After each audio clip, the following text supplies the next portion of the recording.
오늘 하나님의 종이 되는 자유라는 제목으로 은혜를 나누겠습니다.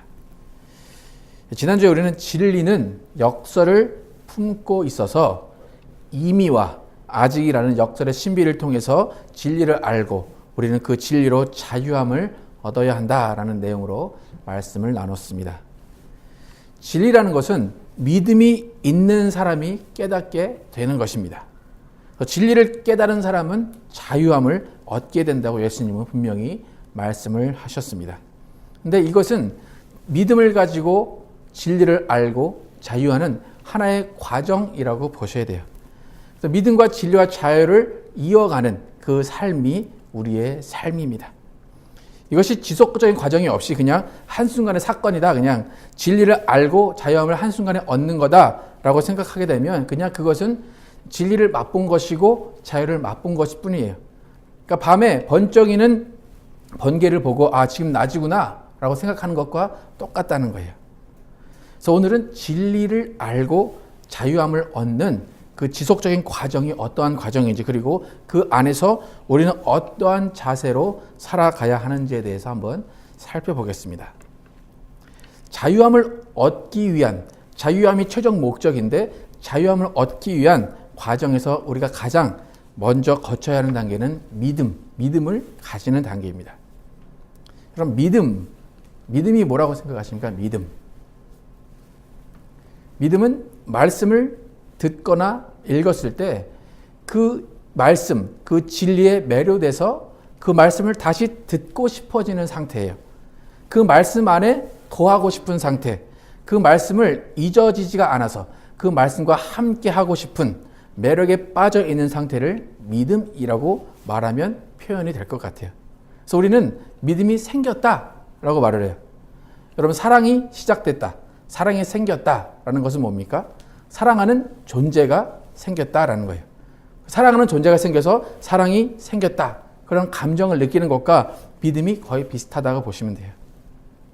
그래서 이제 설교를 준비하면서 이 믿음이라는 것이 어떻게 생기는가 고민을 하다 보니까 믿음은 아까 제가 사랑을 말한 것처럼 진리를 만나게 될 때 믿음이 생기는구나 라는 판단을 하게 됐어요.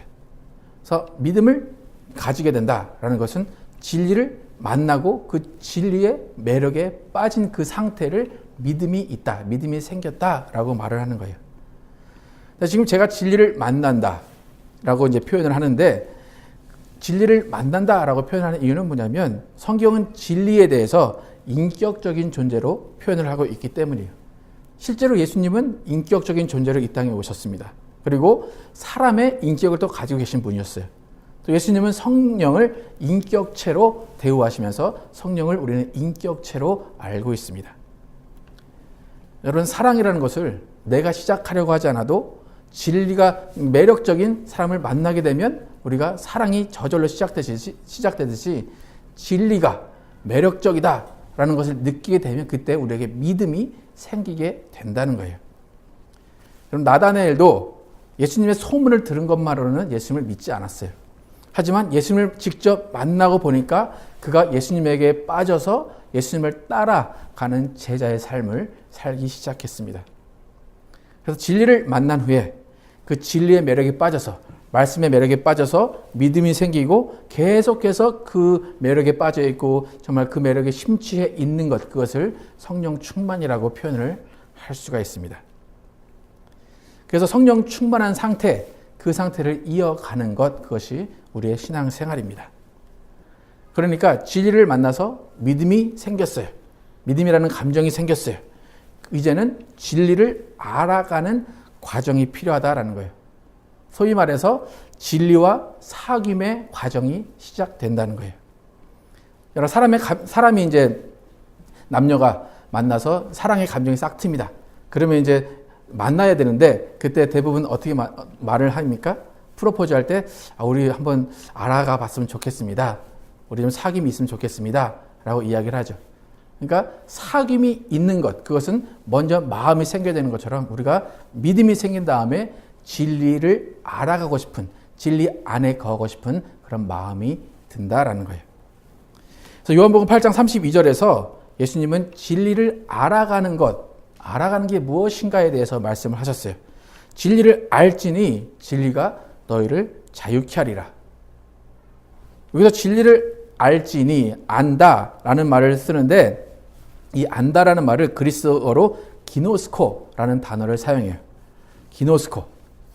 근데 이 단어를 우리가 이제 이 오늘 요한복음 8장에서는 이 기노스코를 안다, to know 이렇게 말로 번역을 했지만 이 말은 단순히 신상 정보를 알고 일면식이 있다. 그래서 나는 그 사람을 안다라는 것이 아니에요.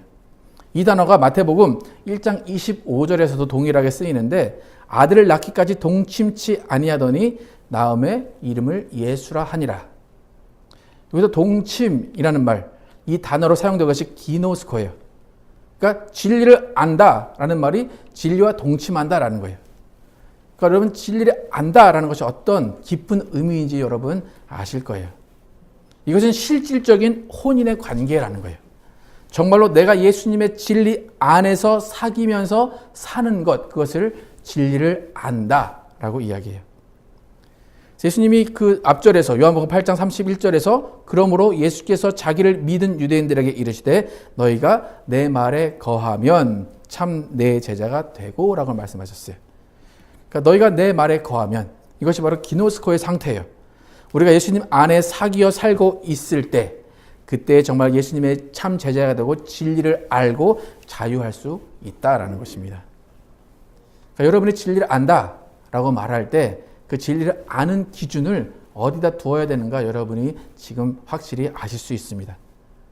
그러니까 교회에 왔다고 다 믿음 있는 것이 아니라 진리이신 예수님을 먼저 만나고 그 만남의 매력에 빠져야 되고 그 매력에서 헤어나오지 못하는 상태로 사귐이 있는 사람들, 그 사람들이 믿음이 있고 진리를 아는 사람들이에요.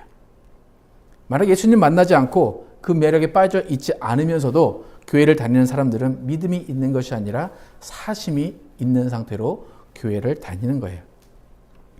그래서 우리가 예수님의 매력에 빠지고 진리의 매력에 푹 빠져서 믿음 있는 사람으로 진리와 함께 사귀고 그 안에 살면서 사는 그 삶이 그리스도인의 삶입니다. 여러분 한번 스스로 한번 질문을 던져보세요. 나는 지금 어떤 예수님의 매력에 빠져 있는가? 여러분 예수님의 매력에 빠진 적 있으시죠? 예. 예수님이 너무 좋은 적 있으시죠? 그죠? 근데 그 매력이 지금까지 이어져 오고 있는지 아니면 가물가물해서 내가 어떤 예수님의 매력에 빠져서 지금 여기 이르고 있을까 하고 있는지 한번 생각을 해보세요. 만약 예수님에 대해서 호기심이 없었다면 그것은 믿음이라고 말할 수가 없을 거예요.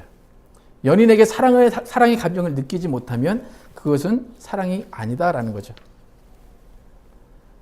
여러분이 예수님과 사귀면서 살고 있는가? 그것도 한번 생각을 해보세요.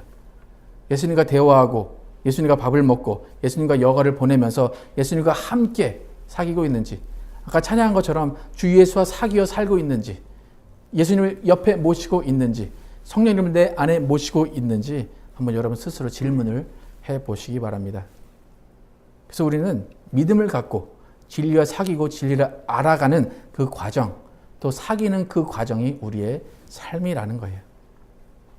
근데 진리 안에 거한다, 진리와 함께 사귄다, 이것은 진리이신 예수님을 왕이신 통치자로 모시는 거예요.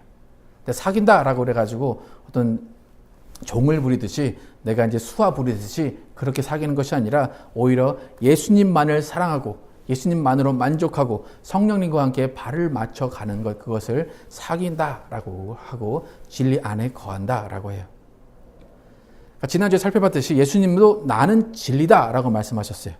또 성령님은 진리의 성령님이시다라고 예수님께서 말씀을 하셨어요. 그래서 나는 진리다라고 하신 것은 뭐냐면 나는 인격이다라는 거예요. 성령님도 인격이다라는 거예요. 그러니까 우리가 예수님과 사귐을 가질 때에 예수님을 인격으로 생각하고 성령님을 인격으로 생각하고 그만한 대우를 하고 있느냐라는 거예요. 그러니까 온전한 인격체로 생각하고 사귀고 있는가? 아니면 진리가 그냥 그저 단순한 지식, 정보로서 아니면 내가 필요할 때 얻어가는 그냥 소스로서 알고 있는가? 그것을 우리가 잘 생각을 해봐야 돼요. 우리가 진리 안에 거한다, 진리와 사귐이 있다라는 것은 뭐냐면 인격이신 진리를 만나고 있다는 거예요. 그리고 그 인격이신 진리가 우리에게 원하는 삶을 살아야 한다는 거예요. 많은 사람들이 착각하는 건 뭐냐면 진리로 자유케 된다라고 말할 때 진리를 알게 되면 내 삶과 내 생각이 자유로워진다고 생각을 해요. 이제 내가 진리를 알았으니까 내가 결정할 수 있고 내 마음대로 나는 자유자야. 말씀은 필요 없어. 라고 생각을 해요. 근데 전혀 그렇지 않다는 거예요. 먼저 그 나라와 그 의를 구하는 것이 먼저 돼 있는 상태에서 자유를 얻는 것이지 내가 아무렇게나 생각하고 아무렇게나 행동할 수 있는 자유가 주어진다는 게 아니라는 거예요.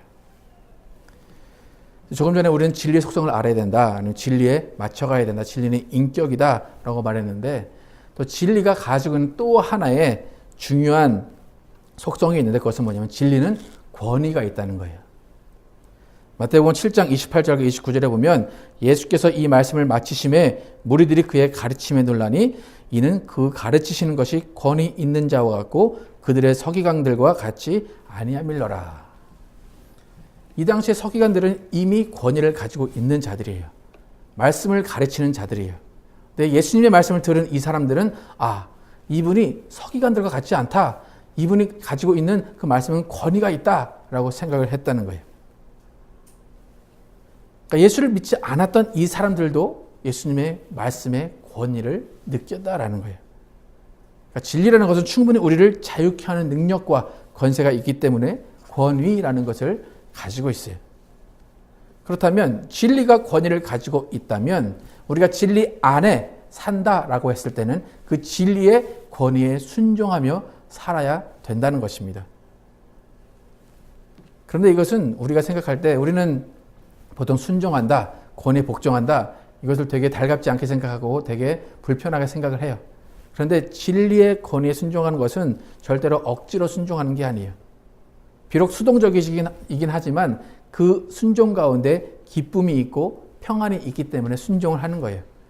그 순종 뒤에는 자유함이 있다는 것을 깨닫기 때문에 순종할 수밖에 없다라는 것입니다. 결국 성경이 말하는 자유와 세상 사람들이 말하는 자유는 너무나 틀려요. 여러분, 세상의 자유는 순종과 어떤 속박, 그런 복종의 삶에서 벗어나고 싶은 거예요. 그게 세상이 말하는 자유예요. 하지만 성경이 말하는 자유는 오히려 진리의 속박 가운데로 들어가는 거예요. 그래서 이전의 나의 성품과 교만함을 버리고 진리가 원하는 진리의 권위에 상응하는 겸손과 순종함으로 바꿔가는 그것을 자유다. 성경이 말하는 자유다라고 말해요. 예를 들어서 집 나간 어린 양. 어린 양이 집을 나가는 이유가 어린 양이기 때문에 길을 잃어버릴 수도 있지만 어쩔 때는 자유를 찾아 나갈 수도 있어요. 탕자처럼. 그러면 탕자가 자유를 찾아 나가서 처음에는 자유합니다. 하지만 그 나머지 인생, 자유함이 있었다고 생각하지만 그 나머지 인생은 정말 고통과 불안함의 연속이에요. 하지만 그 양이, 잃어버린 어린 양이 집으로 돌아와서 목자의 품에 안겼을 때는 목자를 따라가야 돼요. 목자의 음성에 순종을 해야 돼요. 하지만 그 안에서 평안함과 안정감을 얻을 수 있기 때문에 오히려 그것이 더 자유하다라고 느낄 수가 있다는 거예요. 결국 우리는 진리 안에서 자유한다라는 것은 뭐냐면 진리의 가르침에 순종하고 진리의 권위에 순종할 때에 그 안에서 진리가 주는 자유함을 찾을 수 있다는 거예요. 그러니까 여기서도 우리가 지난주에 살펴봤던 역설이 포함이 되죠. 우리는 이미 자유자라는 거예요. 하지만 아직도 순종하는 종의 모습을 가진 자유자의 모습으로 살아가야 된다는 것입니다. 여러분, 진리라는 것을 한마디로 말해라 라고 하면 하나님을 아는 것이다 라고 말할 수 있는데 그 진리를 알아감에 있어서 그 진리를 알아가는 과정 가운데 순종이라는 숙제를 우리가 하지 않으면 진리를 모르는 무지한 사람이 될 수밖에 없어요. 진리로 자유하는 과정 가운데 해야 될 일을 하지 않으면 그 마지막에 있는 그 진리를 모르고 자유함을 모를 수밖에 없다는 거예요. 미국 학교는 숙제를 얼마나 내주는지 잘 모르겠는데 학생들에게는 숙제를 할 자유와 숙제를 하지 않을 자유가 주어져요. 숙제를 해라 라고 하지만 사실상 그 안에는 자유가 있어요. 어떤 애는 숙제를 다 하고 나서 그 끝난 다음에 만족감과 그 끝난 후에 자유를 누리는 아이가 있어요. 하지만 어떤 아이는 숙제를 안 하는 자유를 가지고 나 숙제 안 할 거야 라고 하고 그 자유를 만끽하는 아이가 있어요. 어쩌면 두 아이의 입장에서는 자유는 똑같다 라고 말할 수 있는데 그 두 가지 자유는 절대로 같지 않다는 것을 우리는 잘 알고 있습니다. 두 가지의 자유의 대가, 그 미래는 너무나 다르다는 거예요. 우리가 하나님의 진리를 알고 자유한 것, 거기도 하나님을 섬길 자유가 있고 하나님을 섬기지 않을 자유가 우리에게 있어요. 하나님을 몰라도 되는 자유가 있어요. 하나님을 몰라도 되는 자유를 만끽하는 사람은 순종하지 않아요. 하나님 앞에 겸손하지 않고 하나님 앞에 무릎 꿇지 않아요. 하지만 하나님을 알아가야 하는 자유, 하나님을 섬길 자유를 아는 사람은 순종이라는 숙제가 주어진다라는 거예요. 어떤 사람은 미리 자유를 누리는 거예요.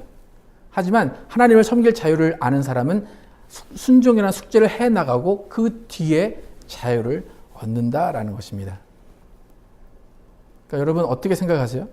자유를 미리 얻어서 내가 지금 자유를 누리는 것이 좋다라고 생각을 하십니까? 아니면 지금은 혹시 알 수 없지만 지금은 순종과 어떤 고난의 연속일 수 있지만 그 하나님을 알아가는, 하나님과 사귀는, 하나님을 섬기는 자유를 누림으로 인해서 마지막에 진정으로 누리는 자유를 얻고 싶으십니까? 우리가 얻어야 하는 진리로 자유함, 거기에는 반드시 순종이라는 숙제가 있고 과정이 있다는 거예요. 순종 없이 자유가 있을 수가 없어요. 여러분이 노력 없이 아무런 대가를 얻을 수 없듯이 마찬가지로 자유도 순종함이 없이는 얻을 수가 없다는 거예요. 그래서 오늘 베드로전서 오늘 본문에서도 이 순종의 과정을 알려주고 있어요. 우리가 아까 읽은 본문을 다시 한번 16절에서 21절까지를 한번 읽으면서 우리가 어떠한 순종의 과정이 있는지, 삶 가운데 어떠한 순종의 모습으로 살아가야 하는지를 한번 보겠습니다. 16절부터 같이 읽겠습니다. 시작. 너희는 자유가 있으나 그 자유로 악을 가리는 데 쓰지 말고 오직 하나님의 종과 같이 하라. 무사람을 존경하며 형제를 사랑하며 하나님을 두려워하며 왕을 존대하라. 사환들아, 범사에 두려워함으로 주인들에게 순종하되 선하고 관용하는 자들에게만 아니라 또한 까다로운 자들에게도 그리하라. 부당하게 고난을 받아도 하나님을 생각함으로 슬픔을 참으면 이는 아름다우나 죄가 있어 매를 맞고 참으면 무슨 칭찬이 있으리요. 그러나 선을 행함으로 고난을 받고 참으면 이는 하나님 앞에 아름다우니라. 이를 위하여 너희가 부르심을 받았으니 그리스도도 너희를 위하여 고난을 받으사 너희에게 본을 끼쳐 그 자취를 따라오게 하려 하셨느니라. 베드로 사도도 분명히 우리가 이미 자유가 있다라고 말해요. 그죠? 이미 너희는 자유가 있어. 자유한 자야. 하지만 그 자유로 악을 가리는데 무슨 말이냐면 내가 하고자 하는 그대로 악을 쓰지 말고 오직 하나님의 종과 같이 하라. 이것도 역설이에요. 그죠? 넌 자유자야. 근데 하나님의 종이야. 이게 바로 역설이라는 거예요. 근데 우리가 이미 자유가 있는데 왜 종과 같이 하라? 자유자면 자유자로 살아라. 그게 더 좋을 텐데 왜 자유자인데 오히려 하나님의 종과 같이 하라 라고 할까라는 거예요. 이것은 뭐냐면 진정한 자유자가 누리는 자유가 어떤 것인지를 세상에 알려주라는 거예요. 먼저 자유를 누리는 자들에게 나중에 누려야 하는 자유가 어떤 건지를 보여줘라 라는 거예요. 바울도 이와 비슷한 말을 했어요. 고린도후서 6장 9절과 10절 함께 한번 같이 읽겠습니다. 시작. 무명한 자 같으나 유명한 자요, 죽은 자 같으나 보라 우리가 살고 징계를 받은 자 같으나 죽임을 당하지 아니하고 근심하는 자 같으나 항상 기뻐하고 가난한 자 같으나 많은 사람을 부유하여 하고 아무것도 없는 자 같으나 모든 것을 가진 자로다. 세상에서 그리스도인들이 무명한 자 같이 보여도 그 사람은 유명한 자라는 거예요. 근심하는 자 같아도 그 사람은 기뻐하는 자라는 거예요. 아무것도 없는 자 같아도 그 사람은 부유한 자라는 거예요. 그렇게 이 세상을 살아가라라는 거예요. 이렇게 우리의 자유가 있지만 우리의 자유를 하나님을 섬기는 종의 자세로 살아가는 데 쓰라라는 거예요. 근데 왜 우리가 우리의 자유를 하나님의 종으로 살아가는 데 써야 할까?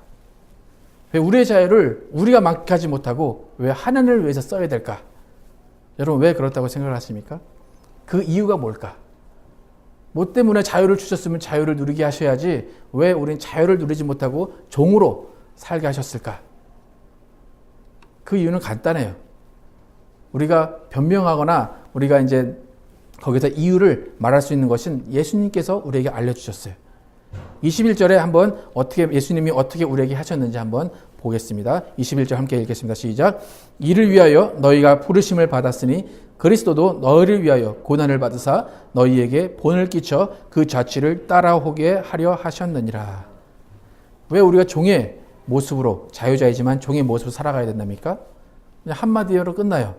너희가 부르심을 받았으니. 그걸로 부르심을 받았대요. 그래서 그리스도가 너희를 위해 고난을 받으사 너희에게 본을 끼쳤대요. 별로 이렇게 본을 끼치기를 원하지 않는데 이미 본을 끼치셔서 그 다음에 그 자취를 따라오게 하셨다는 거예요.